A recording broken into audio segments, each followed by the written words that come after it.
33% ভালো নির্বাচন বাংলাদেশে জুন মাসে হয়েছে। সো জুন মাসে অসুবিধা নেই। তাহলে জুন মাসে যদি অসুবিধা না হয় 25 জুনের কি প্রবলেম? 26 জুন কেন?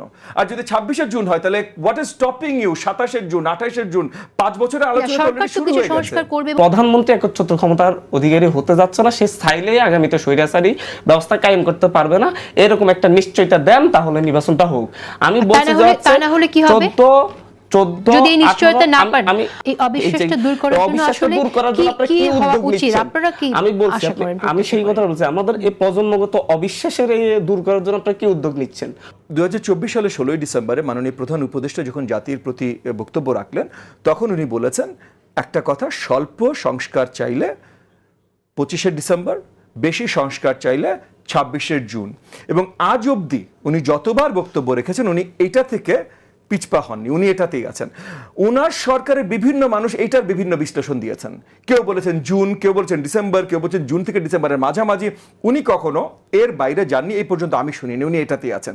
ভালো কথা ভাই, একদিকে ভালো যে মুসলমানের এক কথা, একবার বলেছিলেন ডিসেম্বরের মধ্যে নির্বাচন সংস্কার করে ডিসেম্বরের মধ্যে নির্বাচনের দিকে আমরা এগিয়ে যাব না। তারপর যখনই আমরা মনে করেছি উনি এটা বলেছেন, পরের দিনই ক্লারিফিকেশন এসেছে প্রেস অফিস থেকে, এই ফয়েজ সাহেবদের অফিস থেকে, যে না উনি এইটাই মিন করেছেন। সো যেহেতু ক্লারিফিকেশন এটা এসেছে, আমি ওই ক্লারিফিকেশনে আছি যে উনি এটাই বলেছেন। খুব ভালো কথা, এগেন মুসলমানের এক কথা খুব ভালো, কিন্তু ওই এক কথার একটা এক্সপ্লেনেশন থাকতে হবে তো।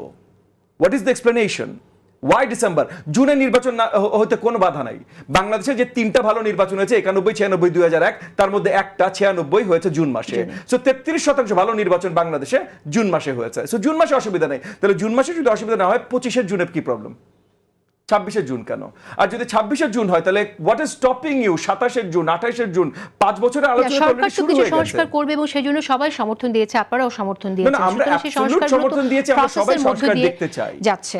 কিন্তু এই সংস্কারটা একটা জিনিস জাস্ট ক্লিয়ার করে আমি শেষ করছি, আমরা সংস্কার যেটা দেখতে চাই সেটা হলো জনগণের ম্যান্ডেট নিয়ে সংস্কার দেখতে চাই।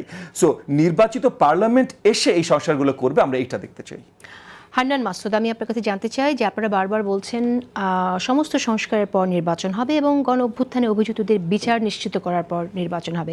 একটু আমাকে স্পষ্ট করে বলবেন যে গণ অভ্যুত্থানের অভিযুক্তদের বিচার নিশ্চিত হওয়া বলতে আপনারা কি বোঝাচ্ছেন? মানে অভিযুক্ত তো শুধু একজন না, অনেকেই অভিযুক্ত, তাদের বিচারের রায় হবে, তারপর আপিল হবে, সে রায় হবে, এরপর নির্বাচন, এরকম কিছু কি আপনারা বোঝাচ্ছেন কিনা, আপনাদের দাবি কিনা? ধন্যবাদ জিটিভি এবং সহ আলোচকদের। আসলে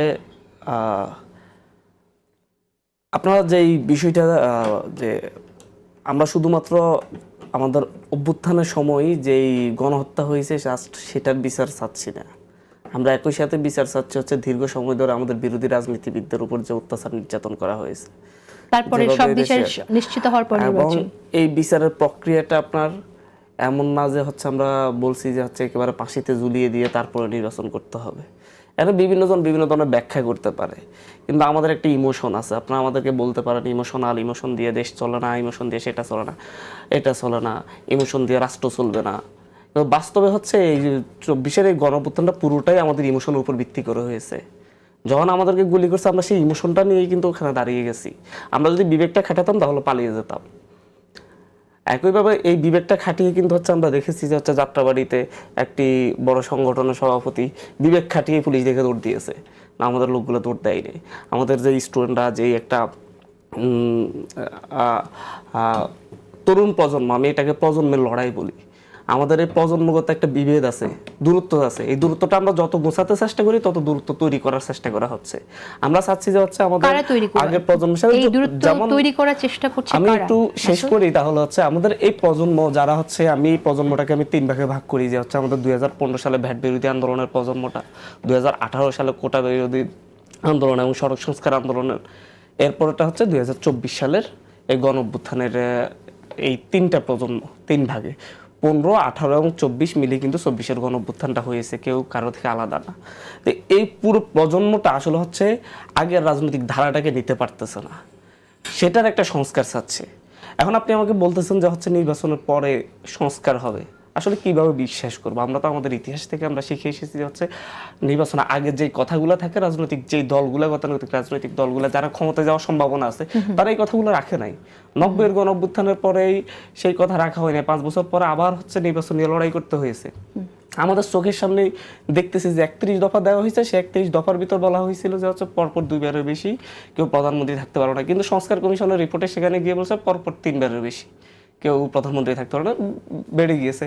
সেখানে 31 দফার মধ্যে আছে যে হচ্ছে রাষ্ট্রপতি এবং প্রধানমন্ত্রীর ক্ষমতার ভারসাম্য চাওয়া হচ্ছে, কিন্তু হচ্ছে সংস্কার কমিশন রিপোর্টে বলছে হচ্ছে প্রধানমন্ত্রীর ক্ষমতা কমানোর পক্ষে না, কারণ প্রধানমন্ত্রীকে দুর্বল হিসেবে দেখতে চাচ্ছেন। আপনি তো যখন মোটামুটি শিওর হয়ে যাচ্ছেন যে আপনি নির্বাচিত হতে যাচ্ছেন, তখনই আপনি আপনার মেইন পয়েন্টগুলো থেকে সেখান থেকে সরে আসতেছেন। তাহলে কি আমরা একই রকম সংঘাত আমাদের 2000 এই ইলেকশনটা হলে আমাদের পরবর্তী 5 বছর পরের ইলেকশন 96-এর মতো সংঘাত, 2006-এর মতো আবার সংঘাত দেখবো? এই নিশ্চয়তাটা তো আমরা আপনাদের কাছ থেকে পাচ্ছি না, বা সেই বিশ্বাসটা আমাদের মধ্যে নেই, এই প্রজন্মের মধ্যে নেই। এই অবিশ্বাসটা দূর করার জন্য আসলে কি হওয়া উচিত, আপনারা কি আমি বলছি, আশা করেন? আমি সেই কথা বলছি, আমাদের এই প্রজন্মগত অবিশ্বাসের দূর করার জন্য আপনারা কি উদ্যোগ নিচ্ছেন? উদ্যোগ শুধু বক্তব্য গিয়ে যে আপনারা সংস্কার করার কোনো অধিকার নেই, আপনারা সংস্কার করলো, আমরা এই সংস্কার সব মুছে ফেলবো, সংস্কার বাদ দিয়ে দিবে, এটা বলার মাধ্যমে কি হয়ে যাবে? যখন আপনি আমাদের 24-এর অভ্যুত্থানকে ছোট করে বারবার বক্তব্য দিচ্ছেন যে এটা কোনো অভ্যুত্থান না, এটা নির্বাচনের জন্য এই আন্দোলন, গণতান্ত্রিক আকাঙ্ক্ষার জন্য এই আন্দোলন হয়েছে, অভ্যুত্থান হয়েছে, এইভাবে যখন হচ্ছে আমাদের আকাঙ্ক্ষাটাকে যখন আপনারা ছোট করতে থাকেন, তখন তো আমাদের বিশ্বাসটা আসলে ভাঙবে। আমরা যখন দেখেছি হচ্ছে যে আপনার মাত্র 7 মাসে দলীয় সংঘাতে, অভ্যুত্থান সংঘাতে 100 জনের বেশি আপনাদের নিহত হচ্ছে, আমরা যখন দেখি যে অভ্যুত্থান সংঘাতে 2100 প্লাস আহত হচ্ছে, 2100 প্লাস আহত হচ্ছে, সরি 2100 প্লাস অভ্যুত্থান সংঘাত হয়েছে, এরকম যদি আমরা দেখি, আমি যখন দেখি যে হচ্ছে আমার উপর বিনা দোষে আমার উপরও হামলা হচ্ছে, তখন আমি আসলে আপনার এই বিশ্বাসটা রেখে আমরা কিভাবে ইয়ে করবো, এই দূরত্বটা গোছানোর জন্য আপনারা কি চেষ্টা করছেন? পাশাপাশি হচ্ছে দীর্ঘ সময় ধরে আমরা যে অভ্যুত্থানের এখানে সময়, একটু বলি, আপনি যেটা বলেছেন যে প্রধানমন্ত্রী 2 বারের বেশি ক্ষমতায় না থাকার যে প্রভিশনটা এখানে প্রস্তাবটা আছে, সেটা আপনি পয়েন্ট আউট করেছেন। তো এখানে জাতীয় ঐক্য মত কমিশন যেভাবে কাজ করছে, এরকম 2-1টি পয়েন্টে এগ্রি করলেই কি আপনারা খুশি? মেইন কিছু পয়েন্ট আছে, এগুলাতে এগ্রি করতে হবে, এগুলাতে এগ্রি না করলে তো আমরা বিষয়। এই যে আমাকে একটা কথা বলছেন না যে হচ্ছে নির্বাচনের পর সংস্কার করবেন, নির্বাচিত সরকার নির্বাচিত হয়ে কারা আসবে আমরা মোটামুটি একটা ধারণা রাখি, তো তারা এসে তো আসার আগে দেখতেছি তাদের আগের দেয়া কথাগুলো থেকে সরে যাচ্ছে। মানে ক্ষমতার যখন হচ্ছে আওয়ামী লীগ ক্ষমতায় ছিল তখন যে কথা দিয়েছে সেই কথা থেকে সরে যাচ্ছে। আমার কথাটা শেষ হয়নি, আমি একটু বলি। আমাকে বিচারের কথা বলছেন যে বিচার একটা দীর্ঘ প্রক্রিয়া, বিচার হবে ধীরে সুস্থ, কিন্তু আমি যখন দেখি যে হচ্ছে যারা আপনাকে ভোট কেন্দ্রে যেতে দেয় নাই, যারা আপনার বাড়িতে হামলা করছে, দীর্ঘ 15 বছর যাবত আপনাকে এলাকায় ঢুকতে দেয় নাই, তাদের পক্ষে এখন আপনারা কোর্টে ওকালতি করতেছেন তাদের জামিনের জন্য, তখন তো আমি আপনার কাছ থেকে এই বিচার আশা করি না। আমি এই জন্যই বলি যে হচ্ছে তাদের বিচারটা এই সরকার আমলে হইতে হবে, আপনারা গেলে আপনারা এই বিচারটা করবেন না। আসলে আপনার দুই একটা রেফারেন্স দেবেন? আমার নিজের এলাকার এমপিকে, নিজের এলাকার এমপির পক্ষে বিএনপির 2 নেতা, একজন সাবেক সংসদ সদস্য এবং হচ্ছে বর্তমানে একজন আমার উপজেলা বিএনপি সভাপতি, সাবেক সভাপতি, 2 জনে ওর পক্ষে ইয়াতে কোর্টে লড়াই করতেছে ওকে ইয়া করার জন্য, মুক্ত করার জন্য। এবং হাইকোর্ট থেকে আবার বিএনপি থেকে অভিযোগ করছে, যেমন কায়কোবাদ অভিযোগ করেছেন যে সেখানে তার এরিয়াতে মুরাদনগরে আমি আমার কথাটা বলছি, আমি এই বিশ্বাসটা এরকম অভিযোগ তো হয়, আমাকে অভিযোগ করে আমার উপর হামলা করছে না, আমার উপর হামলা করা যারা হামলা করছে যে ভিডিও আছে তাদের অধিকাংশ আওয়ামী লীগের, তাদের সবাই জিয়া সৈনিক স্লোগান দিয়ে আমার উপর হামলা করতেছে। তারা এতদিন জয় বাংলা স্লোগান দিয়ে হামলা করতে, এখন জিয়া সৈনিক স্লোগান দিয়ে আমার উপর হামলা করছে। এটা ভিডিও আপনি যাচাই করলে ভিডিওতেই দেখতে পাবেন, আমার ভিডিওতে আছে, এখানে অধিকাংশ।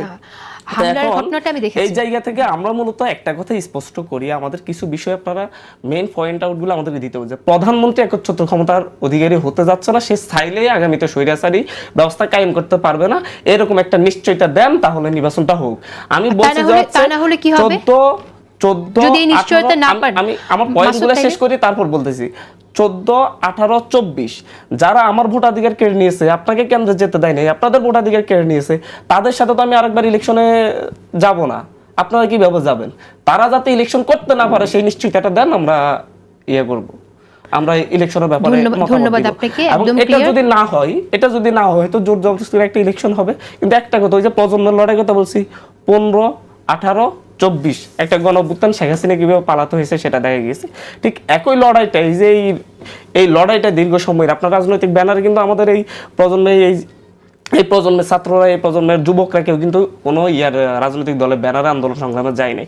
এরা আবার আরেকটা প্ল্যাটফর্ম খুঁজে কিন্তু 28-এ এসে আরেকটা এমন একটা অভ্যুত্থান করবে, তখন আপনাদের একই অবস্থা হবে। এই সংঘাতটা না বাড়িয়ে এই সংঘাতটার জন্য আপনারা আলোচনায় বসে এই সংঘাতটা কিভাবে মিনিমাইজ করা যায়, এই মেইন কয়েকটা কি পয়েন্টে ঐক্যমত হইতে তো কিভাবে হতে পারে, অবশ্যই আমরা এটা নিয়ে কথা বলবো। হান্নান মাসুদ, একটা বিরতিতে যাব, বিরতি থেকে